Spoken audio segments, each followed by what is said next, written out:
ठरलं तर मगच्या आजच्या भागामध्ये आपण पाहणार आहोत की अर्जुन आणि चैतन्य तन्वीच्या पायाचा बर्थमार्क पाहण्यासाठी प्लॅनिंग करत असतात.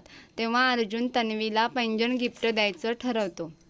चैतन्य म्हणतो पैंजण दोन्ही पायात घालतात. तेव्हा अर्जुन एका पायात घालतात त्याला काय म्हणतात.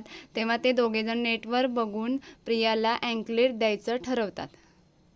तेव्हा त्यांना बाहेर कसला तरी आवाज येतो म्हणून ते बघायला जातात तर तिथे कोणी पण नसतं.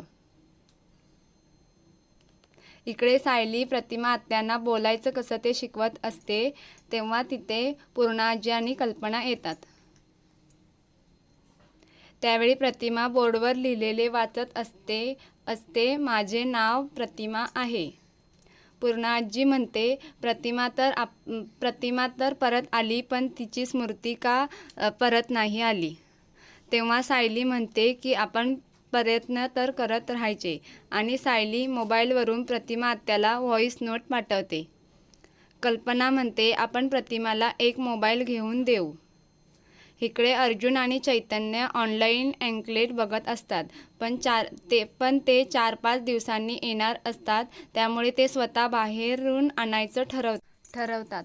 पण सायलीला न सांगता बाहेर गेलो तर मागच्या वेळेचं आठवतं की पाणी मागितलं होतं आणि सायलीने कॉपी दिली होती आणि दिवसाची दिनचर्या लिहून ठेवायला सांगितली होती. प्रतिमाला व्हिडिओ क्लिप पाठवत असताना तेथे रविराज सर येतात आणि सायलीला म्हणतात घरातल्या घरातच काय व्हिडिओ क्लिप पाठवतेस. तेव्हा सायली म्हणते की प्रतिमा आत्याला तिच्या जुन्या घरी घेऊन गेलो तर काहीतरी आठवेल म्हणून ते सर्वजण तिला रविराजच्या घरी घेऊन जायचं ठरवतात.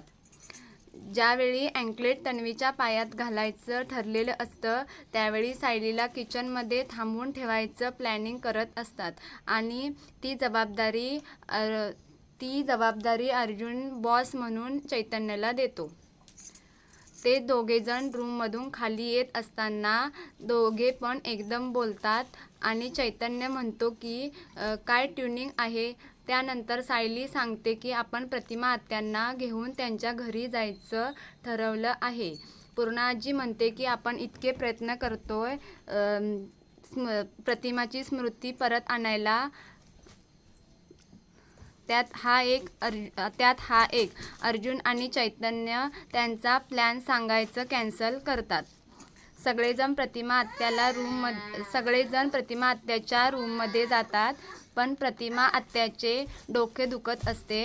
तेव्हा कल्पना मावशी म्हणते की प्रतिमाला ताप आहे काय बघ सायली. तेव्हा सायली म्हणते की आता आपण त्यांना बाहेर घेऊन जाऊ शकत नाही.